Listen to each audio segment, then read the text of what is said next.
This is episode number 29 of Mystery Meets Fine Dining podcast. Welcome to Boston. This is Mystery Meets Fine Dining podcast, helping foodies discover new restaurants and new friends. Here's your host, the founder of Mystery Meat, Seth Ressler. Hello, and welcome to Mystery Meets Fine Dining podcast. I'm your host. My name is Seth Ressler, and this is the podcast for foodies who love travel and travelers who love food. Here's how it works. Each week we go to a different city. We find somebody who knows what they're talking about when it comes to the culinary scene in that city. And we talk to them. Sometimes it's a food blogger. Sometimes it's an event organizer, maybe a chef. It's always different each week. And this week we're going to go fine dining in the city of Boston. One of my favorite cities. Lived there a couple of times, actually. And today we have on the line Megan Kellett of the blog Cooking Whims. Hi, Megan. Hi. Thanks for joining us. I really appreciate you taking the time to talk to us. Well, thanks for having me, Seth. So we're going to find out a little bit about your blog, Cooking Whims, and we're going to talk to you about the culinary scene in the city of Boston. You've got a great restaurant recommendation, one that I don't know because it's opened up since I've left the city of Boston, so I'm excited to hear about it. And then we're going to play a game called Out of the Frying Pan. And I should note right here at the top that we're going to mention a number of restaurants and other cool things, and we will post links to all of those up on the website over at mysterymeat, meet.org, so that you can go check those out and click on them. You don't have to take notes during the show. So, Megan, talk to me about Cooking Whims. Talk to me about your blog. How'd you get started? All right. Well, I started it back in 2009, actually, so it's about 3 years old. And it actually started out as just a baking blog. And I got interested in cooking. I was like, I have to cook for myself. So I took out some cookbooks from the library, and I started making some easy recipes at first. And I added those to the baking blog, and then I transferred it to a cooking blog. And then I eventually started going out to Boston events with the Boston food bloggers and the Boston brunchers. So my blog grew, and now its main focus is still on what I'm cooking and baking, but I also review restaurants as well as products related to food. So I actually just recently reviewed a turducken. I don't know if you've ever had one. I've never had those before. I've always heard about them. For people who don't know, tell them what a turducken is. A turducken is a chicken wrapped inside of a duck, inside of a turkey. And it's boneless, so when you cut into it, you have a slice of chicken, duck, and turkey all in one bite. It's delicious.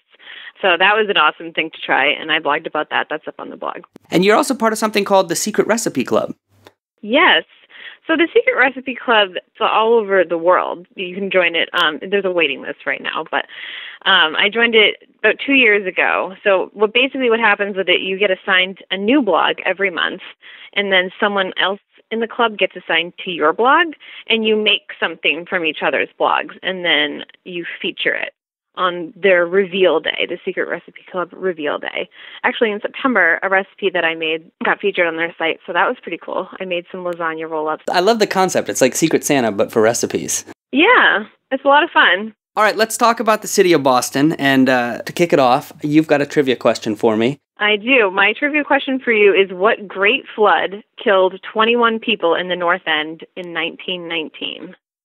A great flood killed 21 people in the North End in and it's not the Great Flood of 1919? It's not. Now, I know the North End is obviously the Italian neighborhood, and, you know, that's where all the great sort of Italian restaurants are. Mm-hmm.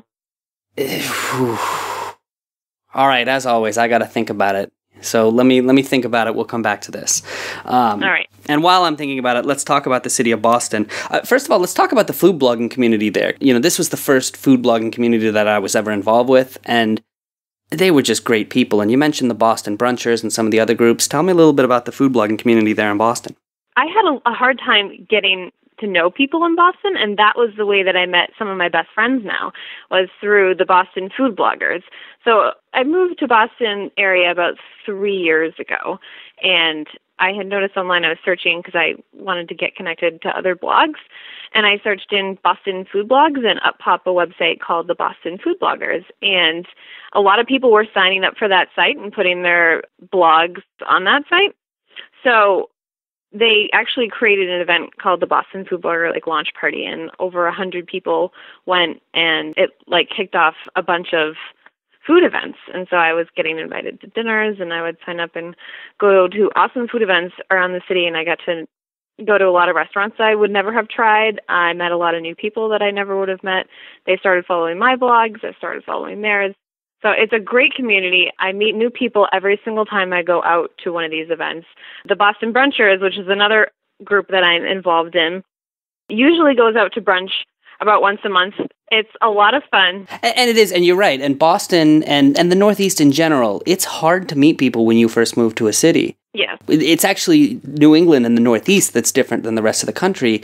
Like, when you walk down the street, you do not look somebody you don't know in the eyes. Whereas in other parts of the country, that's fine to look at a stranger and smile and say hi to them when you're passing, but you don't do that in Boston, right? Yeah, you sort of keep your head down, yeah. Right. They're not as friendly up there, and I think it's the weather. I don't know. But there's also this thing where when you do get to become friends with somebody up there, it's a friendship that tends to last a long time. Absolutely. Like I said, I met some of my best friends through the Boston blogging community. So let's talk about some of the different neighborhoods in Boston and also in the surrounding areas, because it's not just the city of Boston proper where you might want to go dining, right? Right. I actually live just outside of the city. I live in the city of Newton, and there are actually some good restaurants out here. Other districts and neighborhoods, Cambridge and Somerville area, are amazing. They have Harvard Square, Davis Square, Porter Square. You walk outside of the train station at any of those locations, and around every corner there's a restaurant that you can go to, and it's usually great. And for people who want to lay of the land and some idea of the geography, Cambridge is north of the Charles River, whereas Boston is south. Cambridge is known for, among other things, having a couple of, I guess you'd call them decent schools there, right? Harvard, MIT, yeah, those are pretty decent. They're not bad. I mean, they were safety schools for me, but, you know, whatever. Yeah, so those are good neighborhoods. Nice. The North End is also another, as you mentioned earlier, that's the Italian section of the city. Mm-hmm. So if you're looking for Italian food, gelato, authentic Italian food, or bakeries, the North End is great for that too. I've been to Al Dente. The gelato place that I've been to is Gelateria. And then there's the famous modern pastry where the best cannolis I've ever had in my entire life are made at Modern Pastry. Wow. So the North End is top-notch for me. And any other places in Boston proper that you would recommend? Yeah, I would also recommend Southie. I've dined at Local 149, which is sort of described as like a hole-in-the-wall. But it's a hole-in-the-wall not because it's like a dingy little diner or anything like that. You walk inside and it's beautiful, and the food that they serve is amazing. I went there for brunch too. Now, Southie, that's the neighborhood where when there's a movie and you see Ben Affleck and Matt Damon doing a Boston accent, it's a Southie accent, right? I mean, that's... Yeah, they don't do it quite on target, but... Not quite right. They are trying to do the Southie accent, yes. Right. What about the chefs in the city? Are there any up-and-coming chefs that we should be watching? Well, there's Joanne Chang, and she's from Flour Bakery, which is... Everyone raves about Flour. You go in there, you can get either a sandwich, you can get a cupcake, you can get a slice of cake, slice of pie. So she's pretty well known. There's Ming Tsai, and he's the chef at Blue Ginger. That's actually not in Boston. It's in Wellesley, which is west of the city. And there's also Jody Adams from Rialto. So Jody Adams actually made a special guest appearance at our last Boston Mystery Meat dinner. Oh. You know Bianca Garcia of Confessions of a Chocoholic? I do. It was her birthday, and so we did a special birthday Mystery Meat dinner, and Jody Adams, she was nice enough to come over and make a nice appearance and greet all the guests, and it was fantastic. But people may know her because she's been on Top Chef. Yes, she has. And then Joanne Chang, so we actually held our second Mystery Meat dinner ever at Joanne Chang's place because she's got a restaurant in addition to Flour Bakery. Yep. So we did it there, and I always like telling her story because where did she go? She went to Harvard, and she studied something completely different. Then she's like, nah, I'm going to go be a chef instead. I know, that takes a lot of guts to do. I just always thought that was cool. I don't know why. It is. So I think a lot of people dream of doing that. You know, they like to be in the kitchen, and right. They're like, oh, let's just stop everything, and let's just go run a bakery. Right. Talk to me about food events in the city of Boston. Yeah, I've actually been to the East End House's Cooking for a Cause event the past 2 years. So what happens here is this is a charity event where famous chefs from top-notch restaurants come and you can sample their food from their restaurants and drinks too. And all of the donations go to the East End House. So what does the East End House do? Well, the East End House is a nonprofit organization, and all the proceeds from this charity event go to them. And they strive to help families and individuals in need of help or support in the community. Who's been there and who's coming, and what kind of chefs show up at this event? Well, Jody Adams will be there from Rialto. Tony Maas from Craigie-on Main. Craigie-on Main is one of my favorite restaurants in the city of Boston. What Tony Maas can do is amazing. He gets rave reviews, and I've tried the food at their station, too, and it's amazing every year. Other people that would be there, Island Creek Oyster Bar, Jeremy Sewell from Island Creek Oyster Bar, Area 4, Michael Leviton, Mary Dumont from Harvest. So all of these restaurants that you would go pay an extravagant amount of money to have dinner there, you pay for one ticket and you can get to taste all of these foods, and it's amazing. And their drinks, too. Nice. So I highly recommend that event. The Boston chefs seem pretty good about coming out and supporting these charitable causes, too. Yeah. Any other great events in the city of Boston? Well, there's the Boston Local Food Festival that happens every year. This happens in October. So basically, local vendors come out and display and sell their locally grown food. There's live music, there's cooking demos, there's craft beer. So that's also a lot of fun. And then I asked you about trends that you were seeing in the city of Boston, and you mentioned a very interesting trend. Tell me about it. Cupcakes, actually. I wouldn't call it the most recent trend, but a lot of cupcake shops have popped up around Boston in the past few years and are still going steady. There's Kick-Ass Cupcakes and other ones, and I've been to several tastings where cupcake shops are featured, and they feature their favorite cupcakes that they have on their menu. So they're fun and they're easy.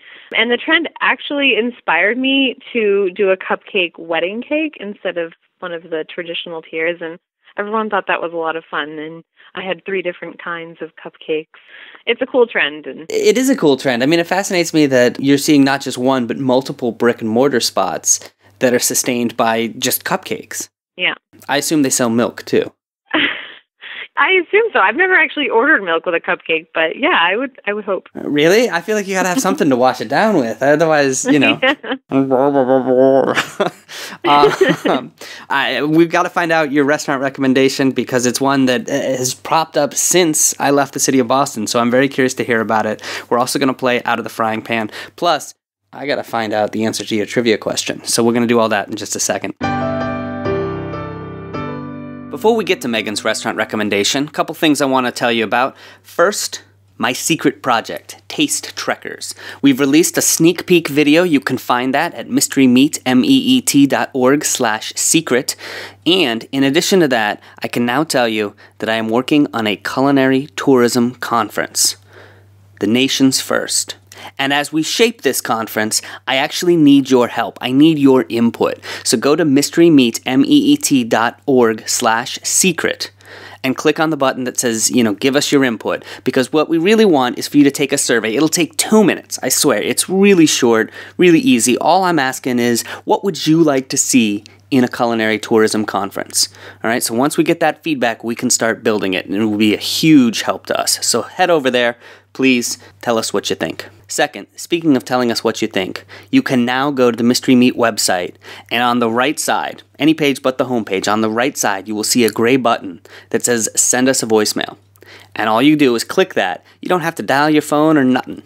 All right, you just click that, and right there from your computer, you can actually send us some feedback. And we might include it in an upcoming episode of the podcast. Third, and final thing, I want to make sure you know what Mystery Meat is. It's this social dining group, started it in Boston a couple of years ago. You've been hearing me talk about it for a while now.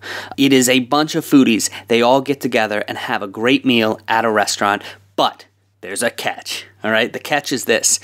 They don't know where they're going until 24 hours in advance. So when you buy your tickets, you have no idea where you're going to be eating or who you're going to be eating with. You have to be kind of adventurous, all right? You got to be willing to go out on a limb for this. But you know that everybody else there is also a passionate, adventurous foodie. And so what you get is a bunch of people who come together for a great time, great conversation, usually revolves around who's eating where and have you tried this and blah, blah, blah, blah, blah. Lots of fun. Doesn't matter if you're single, doesn't matter if you're coming as a couple, doesn't matter if you're older, doesn't matter if you're younger. Anybody's welcome. And we're doing these now in San Francisco, in Boston, in Seattle. We are about to launch them in St. Louis. We've got them going on all over the place. And if we're not in your city yet, we want you to sign up. Let us know that you're interested, and when we start to see a bunch of interest, then we'll come to your city as well. That's actually what happened to St. Louis. I had no idea we were going to start these in St. Louis. But I saw a ton of interest from people in St. Louis signing up, saying, hey, we would love this. We're on board. Come on down. And so we're launching them in St. Louis. All you have to do is go over to the Mystery Meat website, click the big orange button that says Get an Invitation, and sign up. We'd love to have you. Okay, my guest is Megan Kellett of the Cooking Whims blog, and we're talking about the city of Boston, the culinary scene there. And before we get to your restaurant recommendation, Megan, you had a trivia question for me. So let's have that one more time. What great flood killed 21 people in the North End in 1919? What great flood killed 21 people in the North End in 1919? So I have to admit that I actually do know the answer to this one. And the only reason I know is because somebody posted about it on our Facebook page recently. Oh, really? Yeah, I don't know why it came up, but somebody posted about it on our Facebook page. But if it weren't for that, I would have no idea. It has something to do with molasses, right? Mm-hmm. Tell me what the story is here. It's called the Great Molasses Disaster. So what happened was this giant tank of molasses, which had 2,300,000 pounds of molasses in it, exploded. It was poorly designed, and it got too hot in there, and the pressure was off, and it exploded. And it poured into the streets of the North End. It killed 21 people, and it injured 150, and I guess it took them like 2 weeks to clean it up. I mean, just imagine that. Like, not like just a wall of water coming down the street at you. Right. Molasses. Ugh. Yeah. Jeez. Yeah. When I think of ways that I don't want to die, death by molasses is definitely at the top of the list. Yeah. So I asked you for a restaurant recommendation. Tell me about the one you chose. I chose Back Deck, which is in Downtown Crossing. And for people who don't know, what is the Downtown Crossing area? Well, Downtown Crossing is actually known as the Theater District in Boston. So there are a few theaters near there, and it's right across from the Boston Commons.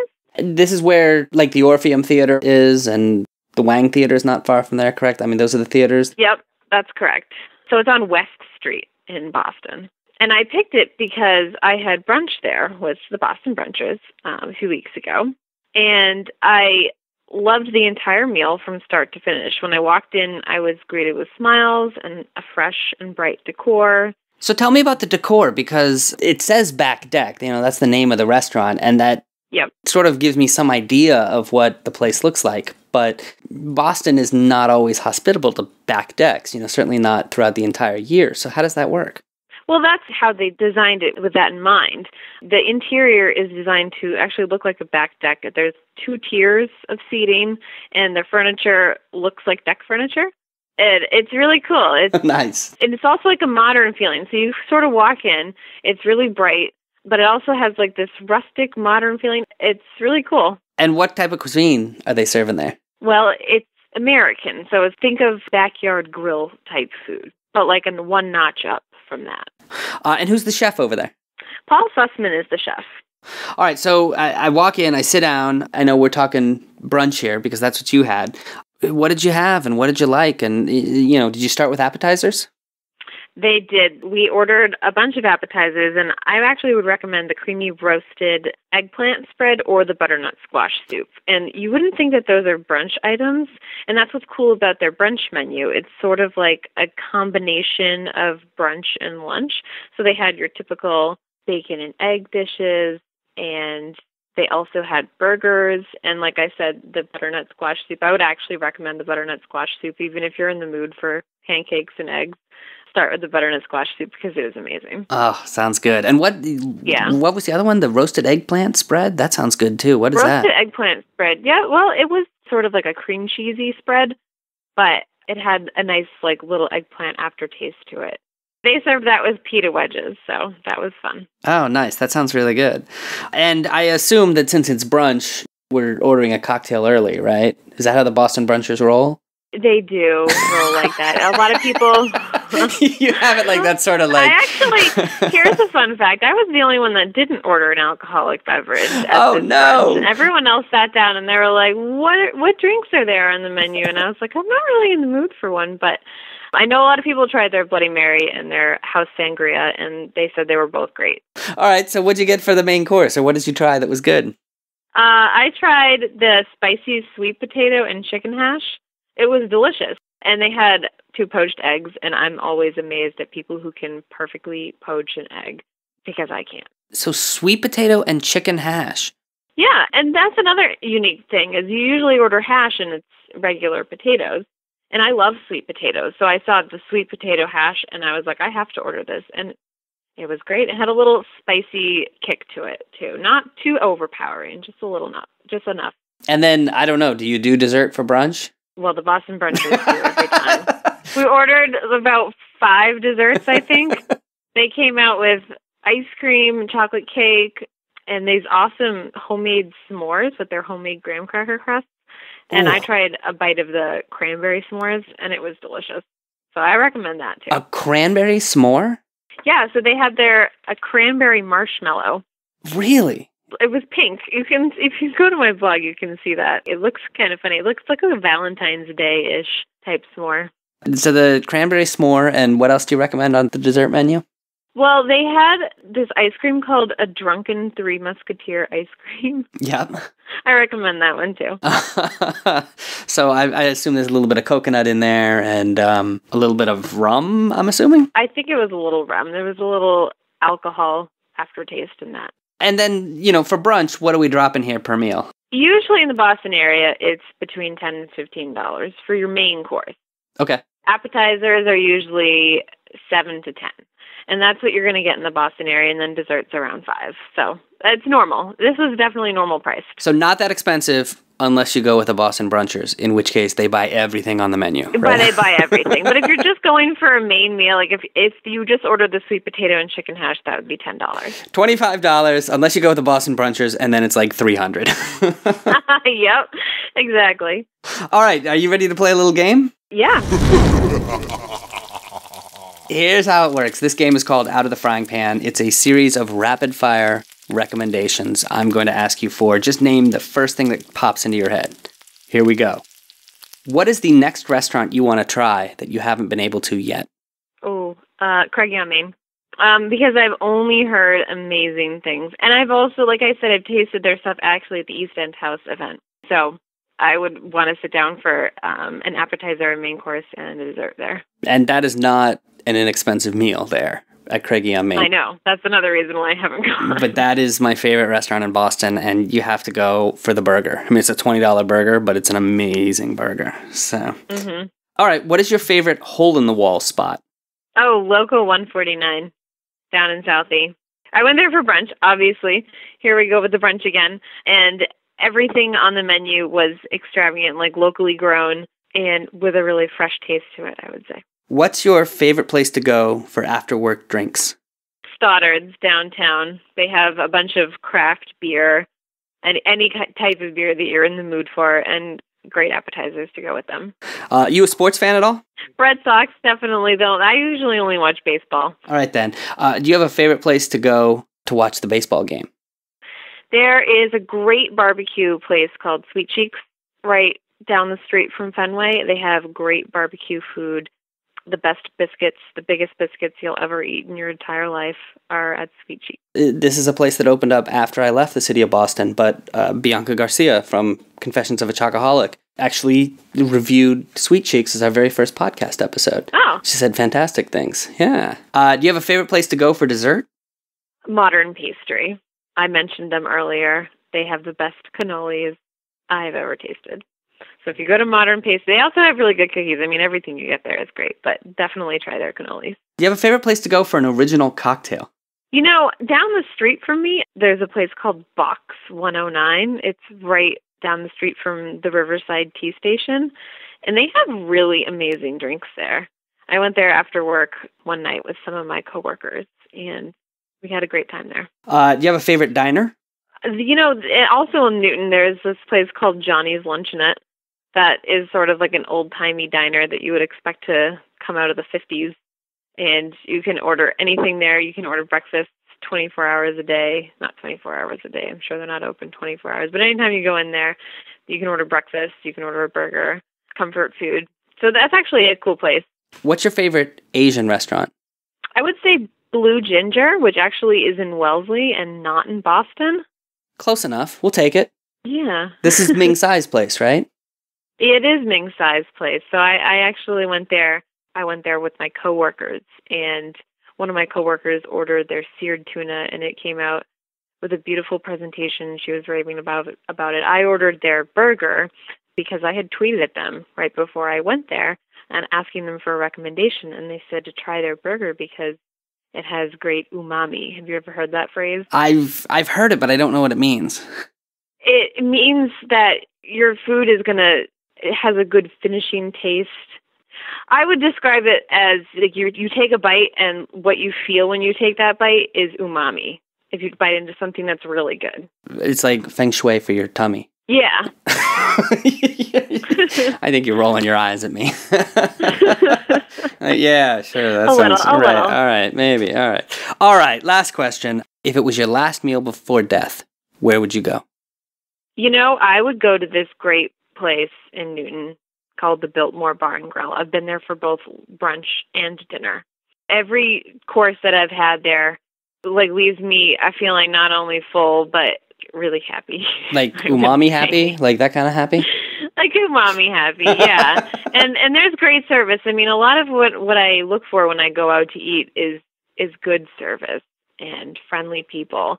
And they definitely have that at Biltmore Bar and Grill. And that's in Newton as well. That's the city that I live in. All right, very cool. Your restaurant recommendation is The Back Deck. It's located at 2 West Street in downtown Crossing, Boston. And what about you, Megan? If people want to find you online or on social media, how can they do that? My blog is at cookingwhims.com.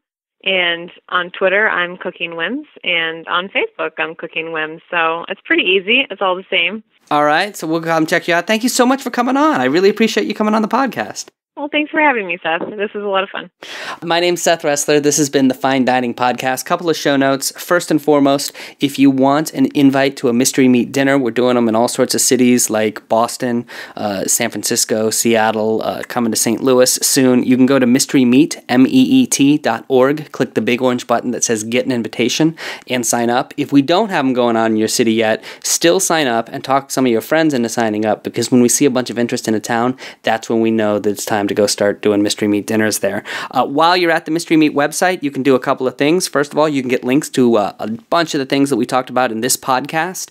Also, we've just put this up. You can now click a link and leave a voicemail message for us. And if you say something witty and interesting and exciting, maybe we'll play your voicemail back on the podcast.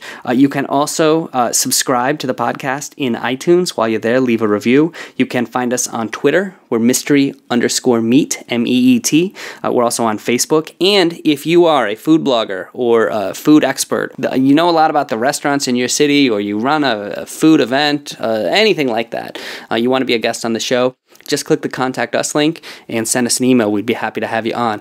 Thanks so much for listening. We'll see you next time. This has been Mystery Meat's Fine Dining Podcast. You can find links to the websites mentioned in this episode at mysterymeat.org/podcast. Thank you for listening.